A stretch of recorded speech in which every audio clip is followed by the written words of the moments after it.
À travers cette présentation, nous avons répondu aux questions que l'on peut se poser sur la manière de se positionner sur le marché du travail. Nous avons donné des pistes de réflexion sur comment faire, quelles questions se poser, comment chercher et puis surtout comment se positionner sur ce marché du travail un peu compliqué actuellement. Voilà, en effet, bien se positionner sur le marché du travail va être dans ce contexte de sortie de crise primordial. Le marché est en mode pause, donc c'est peut-être le bon moment pour se remettre en question. Donc effectivement, le nombre d'offres a baissé, mais tout n'est pas à l'arrêt. Les clients, enfin nos clients en tout cas, s'adaptent pour poursuivre les recrutements prioritaires. Les entretiens se transforment, on les fait en visio. Les dates d'embauche sont un peu plus lointaines que prévu. Est-ce que la situation change quelque chose au niveau de la façon de se positionner sur un recrutement ? Non, à part le fait qu'il sera peut-être plus facile de se positionner sur des postes qui ne sont pas dans votre région, pas dans votre secteur géographique, qui proposent du télétravail. Les employeurs, ayant tous pu en faire l'expérience concrètement ces derniers temps, accepteront plus facilement l'idée. Comment gérer son réseau pendant la crise ? Comme d'habitude, en étant peut-être un peu plus actif, plus présent, notamment sur LinkedIn pour être visible.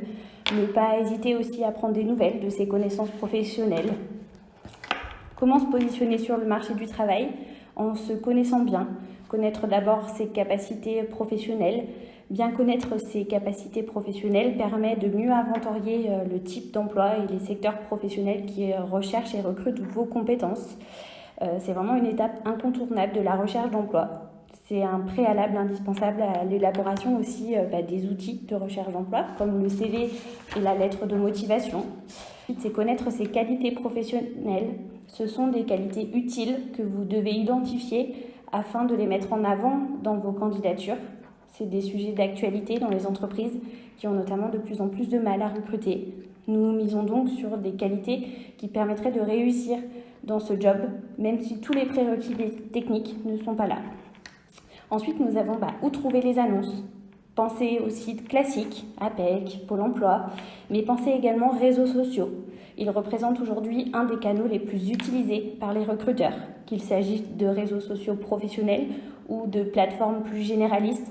L'utilisation de ces outils peut s'avérer très utile aujourd'hui pour trouver un emploi. LinkedIn et Viadeo, ces deux sites réunissent des millions d'utilisateurs. Les recruteurs en ont fait depuis des années des lieux de recrutement privilégiés. Et le point fort de ces réseaux, c'est une visibilité maximale. Et ce sont des outils incontournables, notamment pour les cadres qui recherchent un emploi, mais peut-être un petit peu moins adaptés aux personnes ayant un niveau de qualification un peu moins élevé. Pensez également à donner de la visibilité à vos profils en ligne. Et si vous voyez le job de vos rêves, répondez à l'annonce en étant percutant. Comment ? En rédigeant un CV adapté qui doit mettre en avant vos points forts. Et pour cela, il doit être clairement présenté et structuré. Nous nous intéressons, nous recruteurs, principalement à l'emploi que vous avez exercé, le détail des tâches que vous avez pu effectuer, vos diplômes, mais également les secteurs, par exemple, dans lesquels vous avez travaillé. Et pour finir, 2 conseils.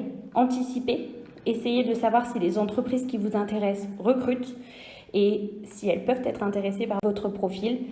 Et personnalisez toujours votre candidature.